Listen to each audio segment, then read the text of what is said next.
প্রধান উপদেষ্টা প্রফেসর মোহাম্মদ ইউনূস বলেছেন, বাংলাদেশ অতীতের যে কোনো সময়ের চেয়ে এখন অনেক বেশি উদ্যমী, শক্তিশালী এবং সৃজনশীল। তিনি বলেন, নতুন বাংলাদেশ বিনির্মাণে নেতৃত্ব দিতে তরুণরা প্রস্তুত রয়েছে। সকালে ওসমানী স্মৃতি মিলনায়তনে বিভিন্ন ক্ষেত্রে গুরুত্বপূর্ণ অবদানের স্বীকৃতি স্বরূপ 17 জন বিশিষ্ট ব্যক্তি এবং বাংলাদেশ জাতীয় নারী ফুটবল দলকে 21 পদক প্রদানকালে একথা বলেন প্রধান উপদেষ্টা।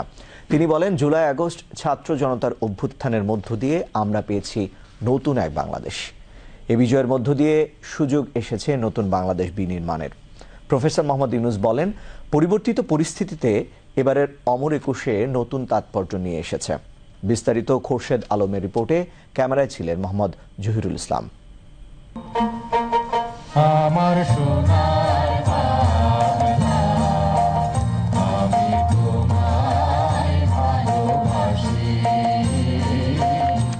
রাজধানীর উসমানী স্মৃতি মিলনায়তনে 21 পদক প্রদান অনুষ্ঠানে যোগ দেন প্রধান উপদেষ্টা প্রফেসর মোহাম্মদ ইউনূস।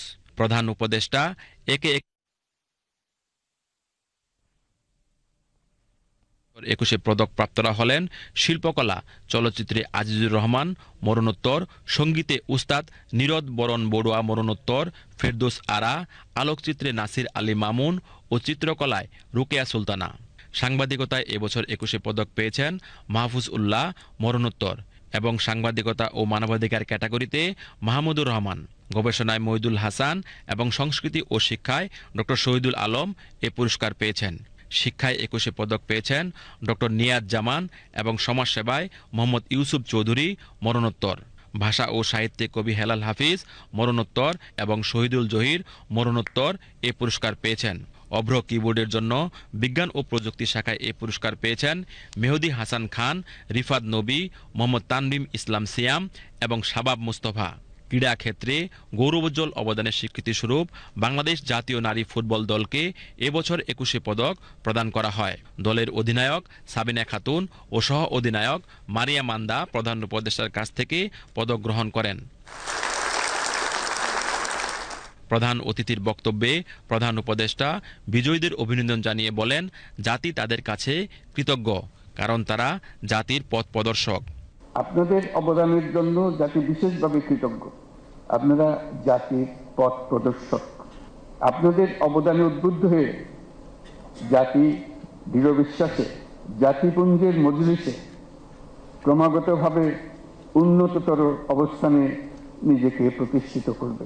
প্রফেসর ইউনূস বলেন, বাংলাদেশ অতীতের যে কোনো সময়ের চেয়ে অনেক বেশি শক্তিশালী, উদ্যমী ও সৃজনশীল। তিনি বলেন, নতুন বাংলাদেশ বিনির্মাণে তরুণরা নেতৃত্ব দিতে প্রস্তুত। গত বছরের 5 আগস্ট ছাত্র শ্রমিক জনতার অভ্যুত্থানের মধ্য দিয়ে আমরা পেয়েছি এক নতুন বাংলাদেশ। এই বিজয়ের মধ্য দিয়ে সুযোগ এসছে এই নতুন বাংলাদেশ নির্মাণের। আমরা এখন অতীতের যে কোনো সময়ের চাইতে বেশি শক্তিশালী, উদ্যমী এবং সৃজনশীল। আমাদের তরুণ প্রজন্মের স্বপ্ন অতীতের যে কোনো প্রজন্মের স্বপ্নের চাইতে দুঃসাহসী। তারা যেমন নতুন বাংলাদেশ সৃষ্টি করতে চায়, তেমনি একই আত্মবিশ্বাসে নতুন পৃথিবীর সৃষ্টি করতে চায়। পরিবর্তিত পরিস্থিতিতে এবারের অমর একুশে নতুন তাৎপর্য নিয়ে এসেছে বলেও মন্তব্য করেন প্রধান উপদেষ্টা। দেশের পরিবর্তিত পরিস্থিতিতে এবারের অমর একুশে নতুন তাৎপর্য নিয়ে আমাদের সামনে উপস্থিত হয়েছে। 21 ফেব্রুয়ারি আমাদের আত্মপরিচয়ের অবিনাশী স্মারক, আমাদের স্বাধিকার চেতনার প্রাণ প্রবাহ 21 ফেব্রুয়ারি। 1952 সালের এই ফেব্রুয়ারি মাসেই রাষ্ট্রভাষা প্রশ্নে পাকিস্তানি শাসকদের চাপিয়ে দেওয়া অন্যায় সিদ্ধান্তের প্রতিবাদে রুখে দাঁড়িয়েছিল ছাত্র সমাজ।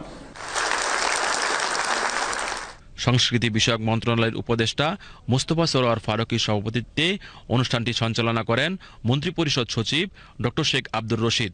অনুষ্ঠানে স্বাগত বক্তব্য দেন সংস্কৃতি বিষয়ক মন্ত্রণালয়ের সচিবের রুটিন দায়িত্বরত অতিরিক্ত সচিব মোহাম্মদ মফিদুর রহমান। অনুষ্ঠানে 21 পদক প্রাপ্তরাও তাদের অনুভূতি ব্যক্ত করেন। Khorshed Alam, BTV news.